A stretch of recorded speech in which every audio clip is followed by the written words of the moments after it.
Hey, podcast family. Thanks for tuning in faithfully every week. It always blows my mind, and I'm so grateful for all of your engagement and shares and comments that you send me. Today's episode's amazing. Melissa's family, they are like comic book experts, so wait until you hear her take on this topic. You might even want your kids to tune in with you. That's how good this episode is. Before we get started, though, some of you might recall from last week's episode when I shared a little bit about the misadventure of the audiobook recording for my new book, Help, My Kid Hates Writing. I wanted to give you a little update. You know, sometimes when we share stories that are humorous, it's because we're exposing like ironies or mishaps or failures. And I wanted to circle back and just let you know that I shared those frustrations with the sound engineer. And by the next recording day, he had completely transformed my experience of doing that recording. Like so much so, I would say by the end of our 3 days of recording, it was my favorite recording experience of all. And I felt like it would be wrong to just leave you with this impression and not circle back and say, what a good job this studio did of accommodating the needs that I had. In fact, we just don't often circle back and give flowers to people who improve upon request. And so I just felt like it was important to do that. I really enjoyed my time at this studio. And well, if you decide to buy the audiobook, I think you're going to really enjoy it. All right, then, let's dive right into the wonderful world of comic books, shall we?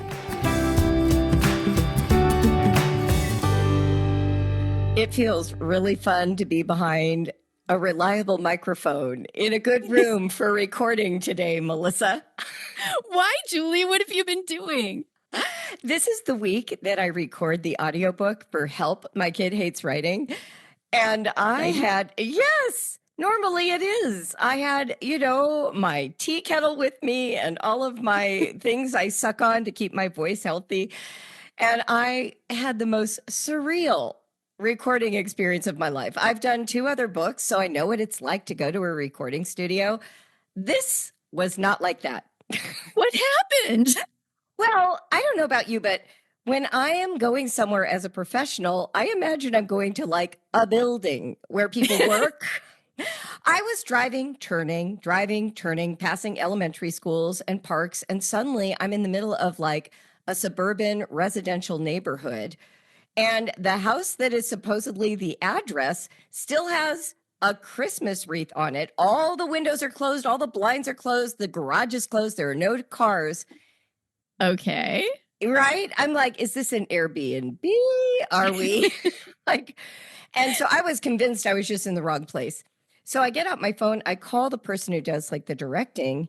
And while I'm on the phone, behind my back, I hear a loud, booming male voice. Hi, Julie. And Oh, no. I about jumped out of my skin. I was like, are you Jay? And he's like, yes. And so I am led now alone with a man to the back of a house to a makeshift looking studio. You've done this before, right? What was your studio experience when you recorded a book? It was a recording studio, and I went in, and there's like the special sound booth, and they had a screen, and it was like the thing I was going to be reading was broken out in sections so that I just had to swipe and read the next bit. And was it like very professional? Glassed in? Like, were you in your own little like booth world? Yes. Yeah. And there was the production guy on the other side of the glass. And then the director of the audiobook was, she was in another state. So she was just like on a screen, like she was zooming in.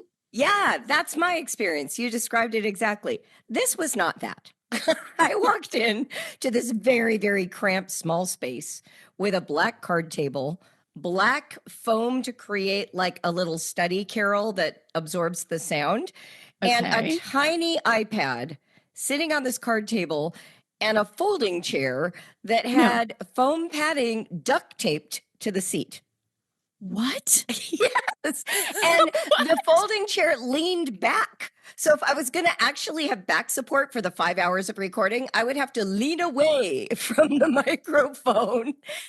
And then we couldn't get the PDF file that was on the iPad to expand or grow the font size. So it was like microscopic. I was like, that's pretty hard to read for 5 hours. We never did fix it. I just said, fine, I'll just do the best I can. We had to put like the microphone case under the iPad to raise it up to eye level. I got to use his chair because the chairs he had didn't work. And finally, we get the recording done like halfway through the day. It's uncomfortable. I'm like peering through a tiny gap between the microphone and the spit part, the spit protector to see the top of the iPad. It was tricky. I was This using is one eye. bananas. Yeah, it was bananas. But we get it done. And the director who's in my ear, she's like, "You did a great job." And he's like, "That was perfect." So there's no lunch. Normally they provide lunch. There's no lunch. So I'm plugging in my electric kettle to make tea because I've got to soothe my throat. And Uh-huh. just as it's about to boil, it blows the circuit the entire No. yes, the entire thing just goes black. The whole room. I'm just now alone in a small dark space with a man I don't know in a suburb, like the start of a dateline. Julie. I know. Of course, he was able to fix the circuit breaker, but now I had to go in his house to make tea. And he's a totally nice guy. He's completely safe. And according to my publisher, the recording was fantastic. But I really want to coach this guy on how to make women feel comfortable and how to like professionalize your I recording mean, studio like crazy. this situation is baffling to me that he wouldn't have the right setup. The iPad thing is killing me. Like, because a PDF doesn't do, it doesn't Right. resize. You can't just pinch and make your text bigger. I hate reading on PDFs on tablets for that reason. Exactly. Exactly. And the humorous part of it is he's done this before. Like I'm thinking at first I thought, Okay. oh, poor guy, it's his first gig. He's excited. It's Penguin Random House. But I found out he's done it before. So I'm glad I said something because I'm like, I don't want to take money out of his pocket. And we are going to complete the recording with him. He, like I said, he's a super nice guy and he did a competent job of recording. But the environment and the setup, I was like, dude, tell the woman that she's coming into a neighborhood and how you're going to meet her. Like just knocking on a door in a neighborhood when you're by yourself, that doesn't feel good. That feels weird. Especially when you're expecting like, another environment completely. Right. Right. Yeah. I mean, there's so many aspects to that are just not what you're expecting from a professional audiobook recording experience. So when you buy my book on audio and you're like, oh, the glamorous life of an author who records their own book, I just want to have you picturing me in this cramped little tight space with this dude peering through a gap between the spit guard and the microphone at a tiny iPad with Oh my God. microscopic text. I want you to have that image in your mind. And then give I me am my dying. flowers because I think I did okay. Wow. Oh gosh. So Talk about silly. suffering for your art. Oh, well, you know what's crazy? I enjoyed reading it so much. And I actually start with the dedication. And the first dedication is to my staff, and I'll let you all listen to that. But the second dedication was added at the last minute, right as my mother died. And Oh. I dedicated it in part to her because suddenly it just felt wrong for this book to go out after she died. The only one of my books she's not read. And so when I started to read that, I just broke down weeping. And I don't typically, but that one got me. And so I had to do a little bit of a reset for that too. But it felt Gosh. really like something, right? To read about writing right after my mom died. And she was my first and best writing teacher. So it's Right. very full circle. So Wow. So you had all the emotions in oh my one gosh, morning. the whole day was like, what is happening? But I am so Well, happy to be here today, Melissa, because you proposed like the most fun topic ever, but I'm not going to reveal it, although probably everyone already knows because they've read the title. But let's dive into the topic. Okay. Well, I thought it might be fun to begin with something. Julie, I'm going to give you a little bit of a quiz. I'm going to Okay. read a list of words, and I want you to guess where these words come from. Okay. Like yeah. where you think I might have pulled these words out of. Okay. Okay, great. Efficiency, squandered, magnitude, spontaneous, stoic, hypothetically, Okay. reciprocate, Okay, I think I know. panache. Like a legal brief? Nope. Like Nope. something a lawyer wrote? No? No. Any other guesses? Well, I mean that hypothetical. No? You sure? Right.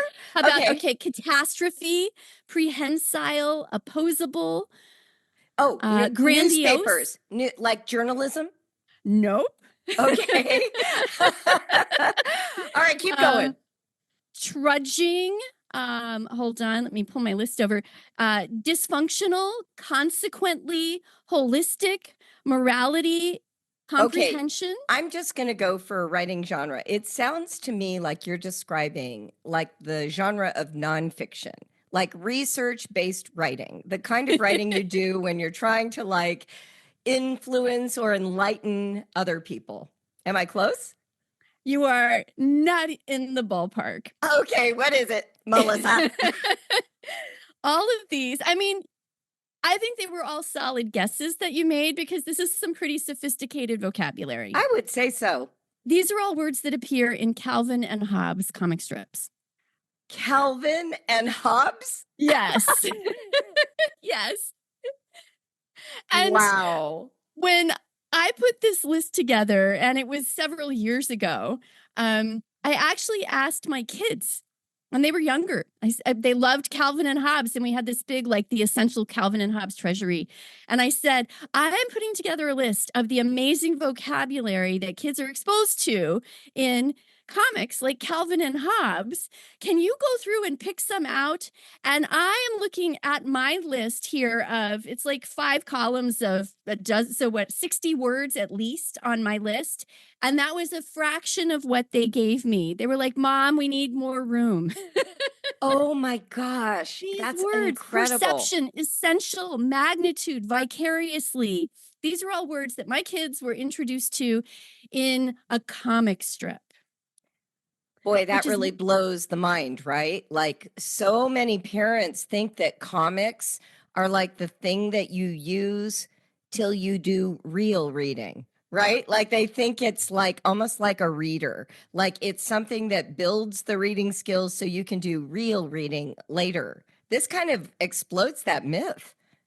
Yeah, that's why I think comics make you smart. And that's why I thought it'd be fun for us to talk about what that means and why. Why do I say that comics make you smart?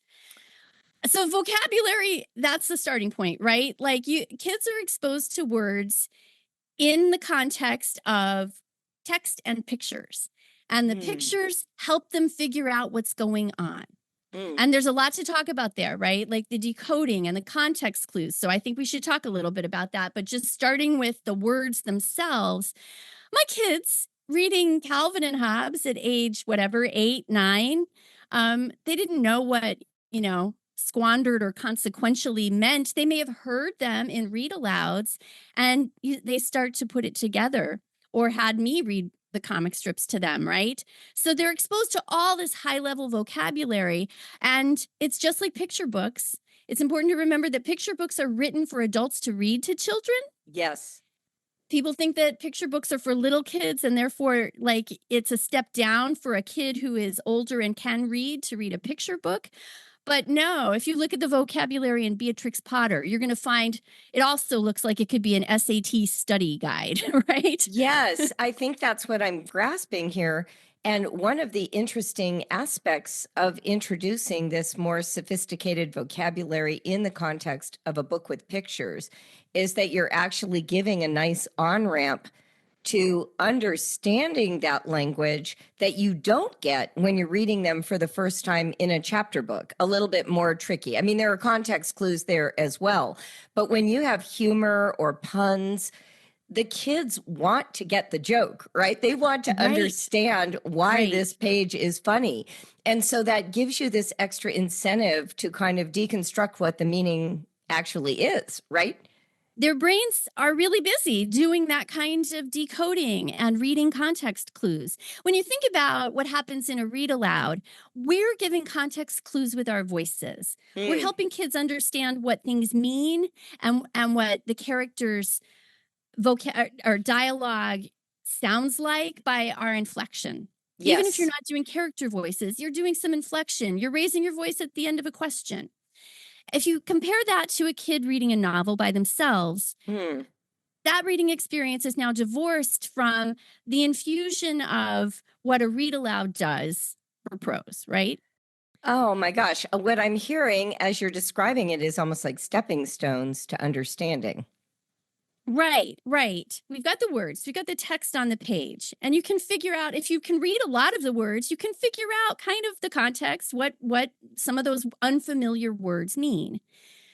But if you're just going it alone, you don't have all the other kinds of input that comes in when a grown-up is reading to you. That's true. And so when you look at comics and graphic novels and picture books, you've got art helping, as you said, provide that on-ramp toward decoding. So, would you say then that the charge that books like comic books are twaddle, that lovely Charlotte Mason word that sort of means this book is not important enough to deserve to be in the core curriculum? Would you say comic books are core curriculum or are they twaddle? You know? I love that question. It's funny because we both came up as homeschoolers steeped in Charlotte Mason, right? Yes, And I yes. really, I bought into what she talked about with twaddle at first. It didn't take me long to start questioning some things because I was already seeing that like what I considered to have literary merit didn't necessarily match with what others I was seeing thought had literary merit. And comics was part of that. Well, comic books. So I used to do this talk called Updating Charlotte Mason to the 21st Century, right? And I always feel like if Charlotte were alive today and she saw the power of what printing and illustration could be, I feel like she would recognize that comic books are actually a vital part of our education. But of course, she was from a context in an era that overvalued nonfiction, right? She was actually doing quite a turn to even include fiction as serious for academic growth in the Right. turn of the century, last century. So I think that we can just update her and sort of grandmother in comic books to her philosophy, especially based on what you're talking about. So let's dive in a little bit and do that apologetic. How did comics become important to you? I mean, I read Calvin and Hobbes with my kids. In fact, my good friend Dottie, who I talk about in The Brave Learner, she introduced us to Calvin and Hobbes and everybody became obsessed. How did Right. you get interested? Was it just through a friend handing you a book or some other way? I didn't read a lot of comics growing up. We had some Peanuts Oh, collections, me and too. so Oh, I me read too. that, and I would read like the Sunday funnies in the Yes, paper. And for those of you who are younger, the Sunday funnies was a big deal because they were in color. right. So it would be the weekly comic strips, but it was like extra big ones, and so I would read that. But I wasn't a comic book reader. And then in college, I met this boy. Ah, Um, and for me, it was like love at first hello, right? Um, and he liked me a lot right away, but I do think that part of the appeal right at the beginning was that I had a car and I was willing to drive him to the comic book shop. wow, that's amazing. You never told me that about Scott. That's so Yeah, funny. yeah. Now we've been married for 30 years, and um, so it became a little bit more than my car, but that was definitely a feather in my cap at that point. He was really into comics. He had older brothers, and Scott. So they had comics. So Scott read comics, and I said, okay, well, so like I know nothing about comic books. What do I start with? And he started giving me things to read, and I got totally into it.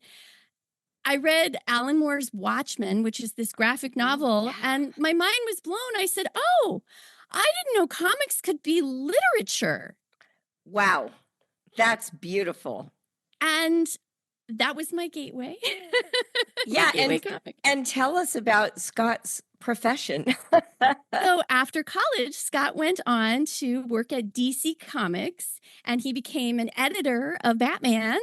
And then after several years, when he wanted to go freelance, he started writing some Batman comics, and he wrote Gotham Adventures, which was part of the Batman Adventures books, which is important because they were comics aimed at young kids. In the 90s, when Scott was getting started at DC Comics, comics had gone dark and gritty, and they were very adult. And he was the first editor of the Batman Adventures, which was aimed at little kids. And so his books, I love to read both the ones that he edited and the ones that he wrote, especially the ones that he wrote, because they are such the work of a dad who loved being home with his kids. That is so There's a precious. whole issue of the Gotham Adventures where Batman gets handed this baby that he gets he has to take care of it all day. And, it's the hardest thing he's ever done. Fighting crime is nothing compared to he's got Alfred on the bat phone walking him through how to change a diaper. Oh my gosh. I don't even know that story. That's really beautiful. That's really beautiful. I mean, my brain is pinging because I love how our own lives are always the source of our art. And to imagine Scott thinking, how can I sort of humanize this Batman figure for children? And then you've got this true hero of the universe character caring about a baby. That is such gorgeous messaging. I don't know. I really love that. I really love that. So you have a front row seat. I remember that you and Scott used to go to Comic-Con when you lived in San Diego. So, I mean, you got into the whole world. Can you tell me the difference between comic books and graphic novels? I hear those. Yeah, I hear those used almost interchangeably, but I don't think they're the same thing. What are they? What is They're a little different. So, okay, you have comic strips, which are the 4-panel strips that appear in a newspaper. And then you've got comic books, which are also sometimes called floppies, because they're printed on newsprint, right? Or thin paper. They're floppy. They're what when we were kids, Julie, you would see in the spin rack at a convenience store. They kind of look. They have a magazine quality to them. Yeah. And they're that size and shape, right? Right. And those would be serialized. There would sometimes be a standalone story. All of those Batman Adventures and Gotham Adventures that I was just talking about, those were one-offs. Each story was a single, self-contained, or each issue was a self-contained story. But most comics are serials. They're the story unfolds over many issues, and that would come out once a month. That still happens. Yes. And then a graphic novel, at first, it started with some of the comics publishers beginning to bind collections of, let's say, a 12-issue story arc into one trade paperback that you could see at a bookstore. And this is really important. You know about the importance of spine size. Bookstores can't shelve books that don't have spines that are thick enough for the title and author to be written on it. Yes. So this was the first time that comics were making their way into bookstores. That started, then people started thinking, well, what if I just did a book? What if it didn't start out as, monthly comics that were collected? What if I just wrote a comic script that I intend to be a book from the get-go? And that's a graphic novel.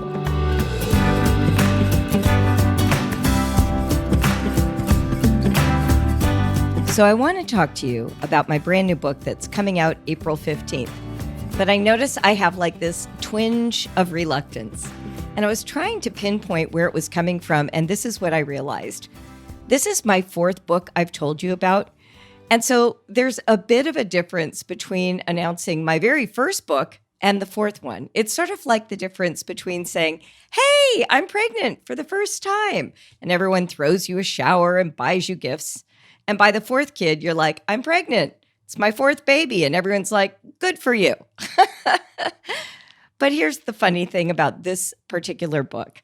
It really is the culmination of everything I've worked on for 25 years in Brave Writer.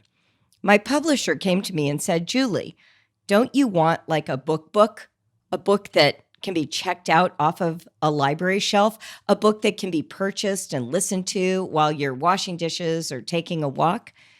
And I realized that's true. It would be nice to create something that could outlive me, that wasn't just curriculum, but could help parents of kids who are in school as well, not just the homeschooling community. And then I wondered, well, what would be the angle I should take for that project? And I suddenly knew. If I think about the number one complaint of kids around writing, it's this. They say, I hate writing. And that's when I knew I had it. This book is called Help, My Kid Hates Writing. And my goal is to transform both the experience of your young writer and your experience coaching them in writing. I know you're going to like it because I tried to make it interesting to read. I have humor, examples, and a lot of information that you won't get from our Brave Writer curriculum. There's a whole chapter on AI. There is a lot of attention paid to healing the damage that writing instruction in its traditional format cause to adults and kids. So thanks for pre-ordering, especially in hardback, which helps the book make bestseller lists. Wouldn't that be cool to have a book written by someone in the home education space actually show up on one of those bestseller lists? I'd be amazed if that ever occurred, but I'd love it to happen. So thank you. You can order this book anywhere books are sold, but we will include a link in the show notes to my brand new author website. I figured by the time I had a fourth book, I probably needed a website as an author. So you can take a look at that as well. Thanks again for all your support over the years. I hope this book helps you, helps your cousins, helps your best friends, helps the lady that is the writing coach that you hired to help your kid. Thanks for pre-ordering. Make sure you hang on to your receipt. We have some pre-order bonuses coming that you won't want to miss, and I'll share about those soon. Again, it's Help, My Kid Hates Writing, How to Turn Struggling Students into Brave Writers. Go to juliebogartwriter.com. You know, that is such a great illustration of how a market force drives innovation within a genre, right? Because comic strips originally in newspapers, then comics in a magazine format back when magazines were the rage. They aren't anymore, right? We have the internet.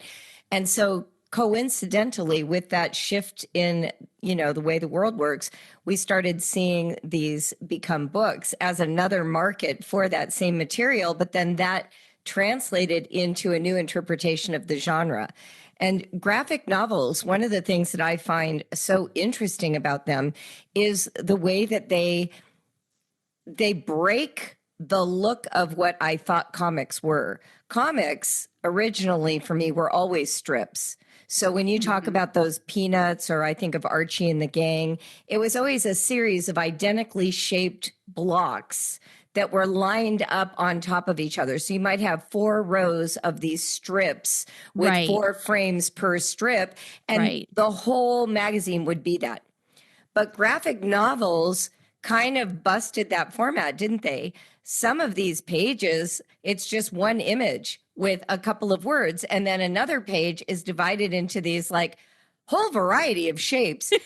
And there's a kind of visual literacy you have to evolve. When I was first trying to read these with my kids, I didn't even know where my eyes should start.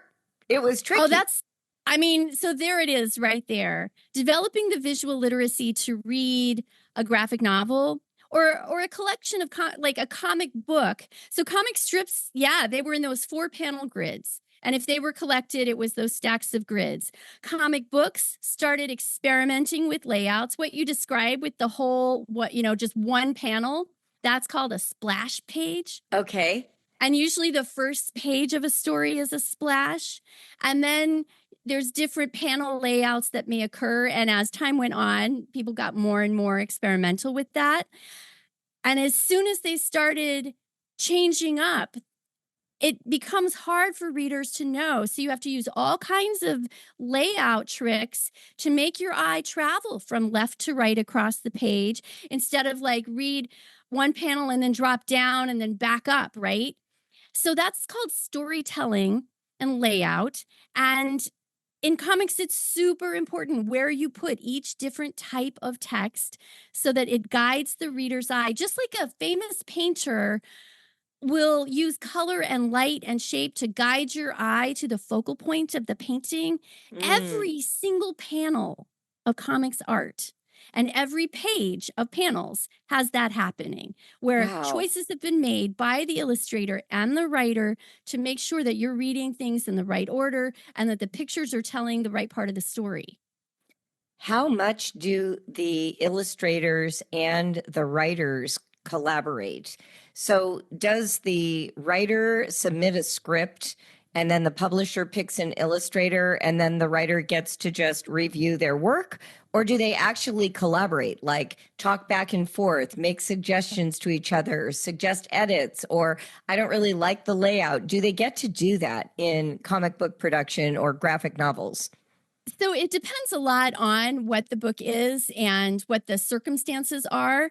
But typically, everything goes to the editor and then to the next person. And there can be a lot of crosstalk between the different players on the team. So, yes, the writer writes a script. He may have, or she may have talked about the plot, the story arc idea in advance with the editor, but the writer writes a script that looks a lot like a screenplay. And it has panel Oh, descriptions. When Scott writes the comic book script, it oh, is so detailed. It's like, okay, so this one's going to be a 9-panel grid, and he describes what is happening in each panel. If he already knows who the penciler, so that would be the illustrator, the next step of illustration, or the first step of illustration would be the penciling. If he knows who the penciler is, then he knows like they've worked together, or he knows how that artist prefers to work, he'll say more or less in his panel descriptions. If it's a guy he's worked with a ton, his good buddy Tim Levins, he might say, okay, so now we're going to do this page is 9 panels of fight scene, go to town, right? got But if it. it's somebody he hasn't worked with before, his descriptions will be very detailed. Okay, so close up of Batman like landing a punch. And now we pull back and we see, that he's holding a baby with the other arm. So, okay, you said so much there, and I just want to slow it down because I'm thinking, I hope moms and kids are listening to this together. I'm going to actually put that in the introduction. I am picturing a child being a penciler for their favorite book that they're reading right now. Like, I Oh love my to bring gosh. up Redwall, right? When you said penciler, it reminded me of free writing. It's like an opportunity to experiment with drawing to see if you can represent the activity that is happening in this scene before you make it permanent with ink or with paint Right. or with markers, right? So this Right. idea of being a penciler could really be liberating to some kids who maybe are struggling a little bit with writing text or narrating orally. Like, give them a chance, even with stick figures, to kind of represent the action by penciling. I don't know. Did your Right. kids ever do that? Mine did. We did so much They comic totally strip did. writing. Okay, tell me about And it. I'll give 2 little tips. One is there's something called a non-photo blue pencil, and it specifically does not reproduce when you take a picture of it. So you can draw like sketches in that and then ink over the top of them. And if you take a picture, the blue won't show. And it's pencil, so you can just erase it if you want, if you just want Yeah, so that's how a lot of things used to be done. Nowadays, most comics art is digital. So even though I sure. use the terms that are kind of the old school penciler, inker, letterer, colorist, And there are still people who do those different jobs, but it's more and more and more common now for illustrators to do their own inking and even their own coloring. And often now lettering is done more digitally than handwritten. It used to be 4 different people doing those 4 different things. That's so incredible.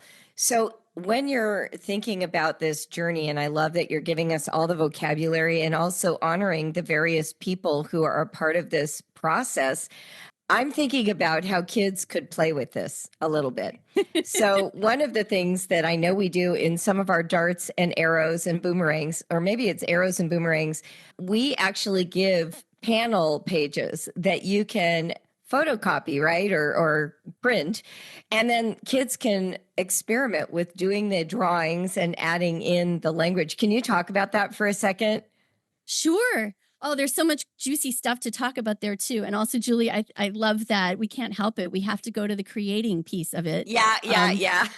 We thought we were going to focus mostly on the learning piece, and that's there. And I think we'll talk about it. But the creating piece, there's so much potential for all kinds of learning, and then just the fun and the joy and delight of creating. So there are, you can buy pads of paper, or you can download grid templates from online that have different grid layouts. And when you're looking at a comic, and this is a great thing to do, get a comic book, get a graphic novel to look at with your kids and talk about what types of text are appearing on the page. There's dialogue, and that's in, word balloons and thought balloons. And how do we know which is which? Oh, because they've come up with visual ways of telling us, because there's not the attribution tags that we see in prose dialogue that says he thought or she said, right? Right. So if it's got like a pointy, sharp, tag pointing at the speaker, it's a word balloon. If the whole thing is shaped like bubbles, and it's little dots, little dots pointing, that's a thought. So that's dialogue, but there's also captions. And what else is going to be on a comics page? Bam, pow. Yes. Sound effects, onomatopoeia. Oh my gosh. That's beyond. This is really fun to me. So that makes me think, when you say onomatopoeia and you talked about captions and dialogue and different types of text, what are some of the literary techniques that we find the most frequently observed in a graphic novel? Oh gosh. Okay. Well, you have exposition, and that would be a lot of what you're seeing in the caption boxes, right? Sometimes it's a voiceover from a character who's talking, but we're not looking at that character yet. And sometimes it's sort of a narrator. So it's just like first person or third person prose. There's flashbacks. And usually those are delineated with some kind of visual cue. It might be a different panel shape, different coloring, or different text styles. When you look at the different types of lettering, the fonts that appear in comics, what choices were made. There's emphasis. So we talk about, italics in prose. You'll find bold text. You'll find some words larger. You'll find italics. You'll find a whole different font. Maybe it's a character who's got some special quality, and there's like a wavery quality to the text. Plot structure. How is a story unfolding, and the pacing of it? All of these literary devices and techniques that are studied in, I'm talking college level literature classes, are happening before our kids' eyes when they are reading a Owly or a Dan Santat Sidekicks comic, right? Completely. And sometimes these comic books or these graphic novels are really exploring worlds that might be new. I remember when we read Persepolis at the Boomerang level with my kids, and that's all about Iran. And it creates this, you're getting to hear the story, but because you have the illustrations, it's populating your imagination in a different way. Do you have some examples of how graphic novels expand our understanding of the world beyond the one that's just the fantasy world, like Batman? Yes. There's an incredible award-winning literary graphic novel called Maus, Maus. Oh, yeah. That one was written for adults. And in comics form, it explores the Holocaust in this incredibly moving, arresting, powerful way. There's really wonderful nonfiction graphic novels, and novel there is so nonfiction, graphic nonfiction, I guess would be the term. Um, there's a great one about the Constitution. It's the text of the U.S. Constitution, but the art helps you have understanding of what that somewhat archaic language and legalistic language means. It helps you understand it. Oh, that's There's amazing.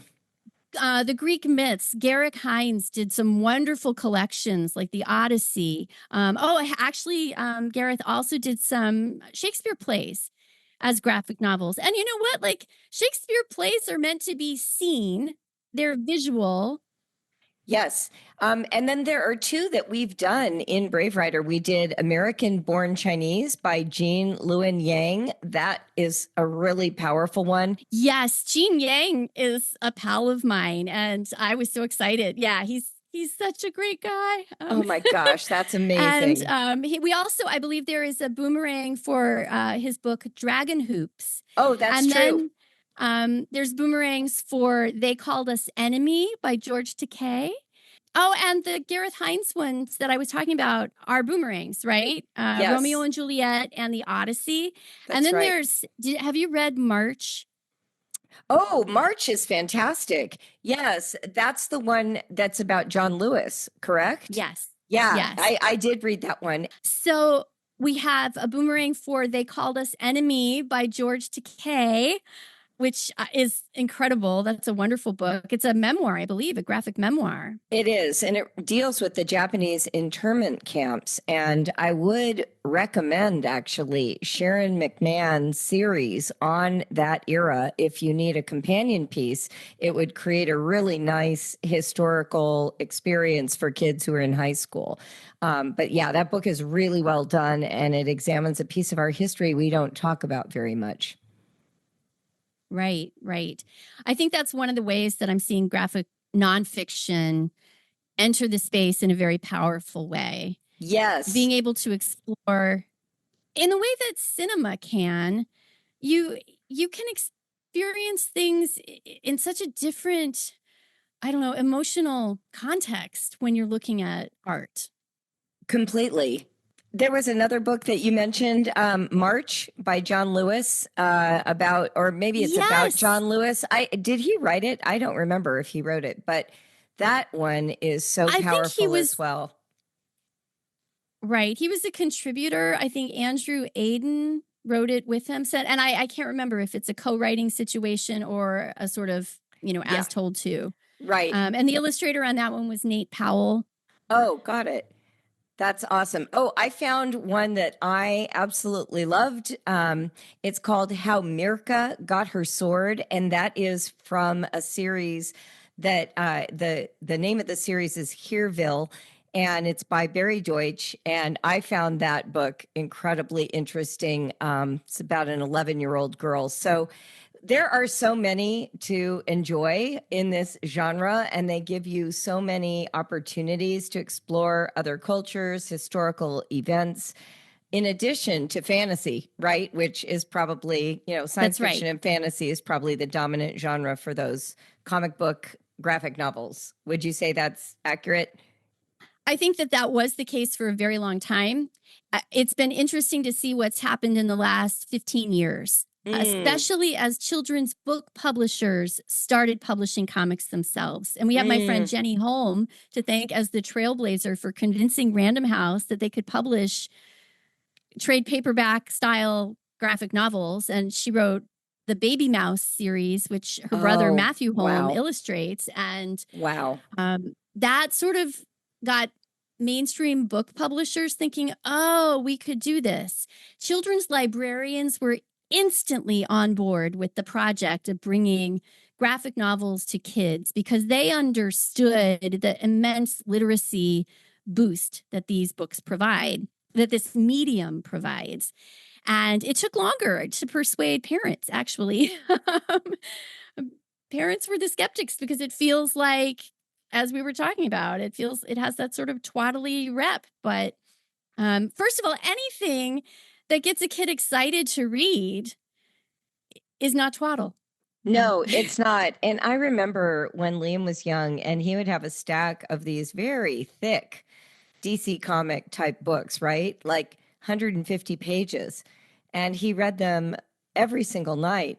This is a kid who ended up in college in a great books program, reading the hardest books of Western civilization as his steady diet. And to this day, doesn't like TV and just reads.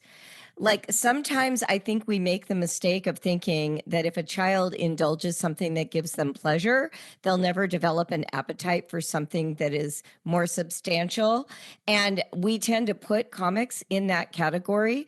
But given everything you've just said about the context clues, the exposure to other worlds, the richness of the vocabulary, the requirement that you must understand in order to get the humor, which is a huge motivator for kids to work through challenging vocabulary, that can actually create the capacity for something much more challenging down the road because you're developing a level of maturity and competence through something that's appropriate for where you are.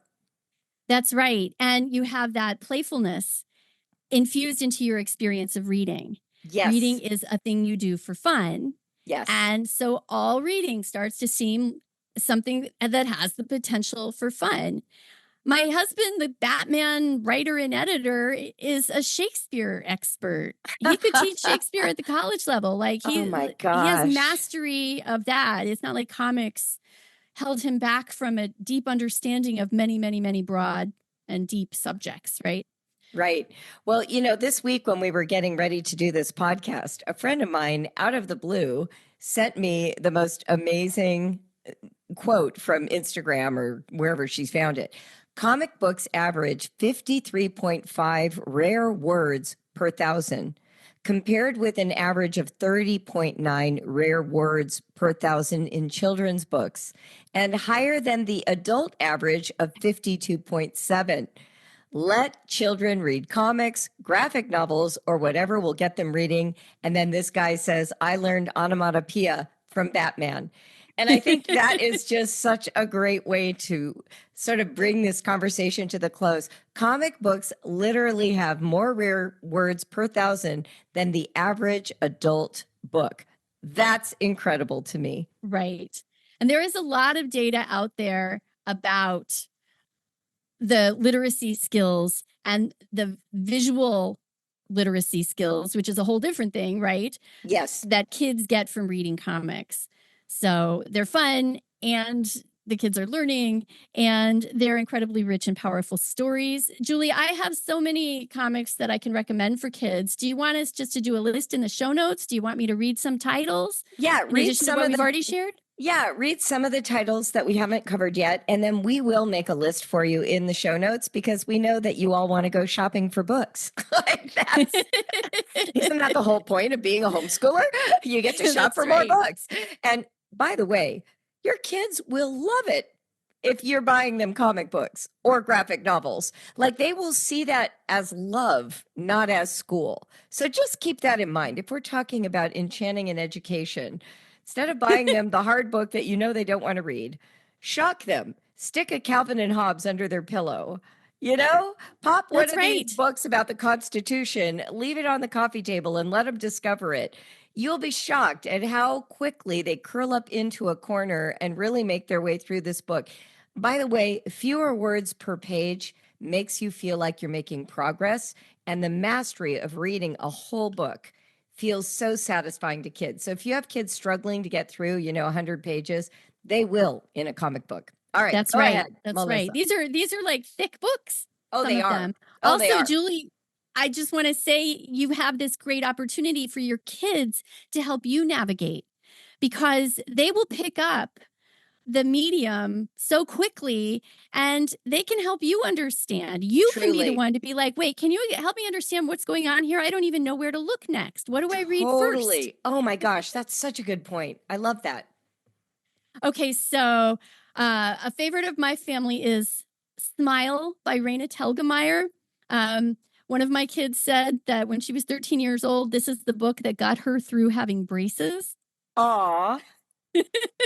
It's the story of when Raina knocked out some of her teeth. And Yeah. I'm Zeta the Space Girl by Ben Hatke. Okay, there's a whole series of Zeta books and they are so good. And these are great for like young readers, Okay. 8 to like 10, 8 to 12. yeah, even 7. Oh, Um and yeah, as 7 to 10 I would say. They're super fun. Okay, if you like me grew up on the Oz books by L. Frank Baum, um Eric Shanauer, who's a writer I got to know in San Diego, and a comics illustrator named Scotty Young, they have illustrated a whole series of beautiful adaptations of the Oz books. So The like Wizard of Wizard of Oz and Oz? then Yeah. all Okay. the others. Love it. And my daughter Rilla was, of all my kids, like the least interested in taking a book away to read until I put these in front of her, and that's the series that made a reader out of her. Wow. There's a great book by Matt Phelan called Around the World. It's 3 remarkable journeys, and Nellie Bly, Girl Reporter, is one of the chapters. Right, it covers her exploits, I've her seen that one. adventures. It's good. Yeah. Okay, there's a series called Owly that I mentioned before. It's Owly. It probably doesn't come across well when I say it on the podcast, but it's by Andy Runton, and they're very young graphics. Actually, very few words in a lot of Owly, so they're great to hand to kids who aren't even reading yet. They're still building those decoding skills. Yes. And figuring out like the pacing of storytelling, and they have to the character's dialogue is pictures. Oh, I love So it's that. pictures within pictures. Bird and Squirrel is another series that's great. That's by James Burke. Oh my gosh, so many. Mouse Guard. Since you mentioned Redwall, I'll say that I love the David Peterson Mouse Guard graphic novels. They're very Redwall-esque. It's little mice with swords having epic fantasy adventures. Those are amazing. We'll include those and any more that we think of between now and when we post. But I highly recommend indulging in comic books and graphic novels. And I think if you're in the Northern Hemisphere and you're kind of coming into the spring of your school year, this is a great way to encourage reading and to breathe some fresh air into your homeschool, right? Like some of that heavier feeling of textbooks or long novels or read alouds. Here's a way to give a child something they can take out on a blanket in the backyard and page through and read at their own pace and be delighted by that 4-color experience. And as you suggested earlier, Julie, most of the kids I know who read comics are inspired at some point or another to make their own comics. Totally. So we can provide them with the tools to do that. And if they have iPads and they like to draw that way, they can do it on an iPad. Totally. I used to use comic strips as a way to have my kids write like the photosynthesis cycle of a plant or, like I would apply it to science or history and give them a way to represent what we had just read as a narration in comic strip form. And sometimes they were just drawing stick figures, but just thinking about it in terms of frame by frame helped them to sequence ideas, idea by idea, in a way that sometimes paragraph writing is very challenging. You know, you've just made me realize if we start to notice where in the world we see text that is just text without pictures, it's not on anything anybody's trying to sell us. So right? True. Like advertisers know and manufacturers know that you need pictures on the packaging to help sell the product. It's true. Pictures help us understand what we're encountering and add a whole different dimension. Like, I'm not going to buy a box of cereal based on a paragraph I read on someone's blog, probably. Oh my gosh. Wow. This is like one of my favorite podcasts we've ever done. I loved it. I hope everybody shares it with their kids. And thank you, Melissa. I so appreciate it. Well, thank you, Julie, for, letting me talk about one of my favorite topics. Oh, no, I feel like we just lucked out and had this huge, expert interview. Like every 2 seconds, you're like, oh, and my friend. I mean, that's amazing. Yay. I should have gotten Scott up here. Well, maybe you can. We'll have to interview him sometime. They did start collecting his his old Gotham Adventures issues, because he was writing those, in the like early 2000s. Wow. And now they're putting them together in books. So I'm really excited because it's hard to track down like floppies of It is. Yeah. 20-year-old comics. But that's fantastic. I that love baby's story is in the world somewhere now. That really touches me. Well, thanks everyone for tuning in. We look forward to talking with you again next week. Thanks, Melissa. That was awesome. Thank you, Julie. You've been listening to the Brave Writer Podcast. I'm Julie Bogart, and Melissa Wiley is my co-host. This podcast is produced by Nova Media with support from team member Jeanette Hall. Thank you for listening and for leaving either a starred or written review on the podcast app of your choice. Anytime you do that, you bring a lot of joy to the team and you support our work. So thanks in advance.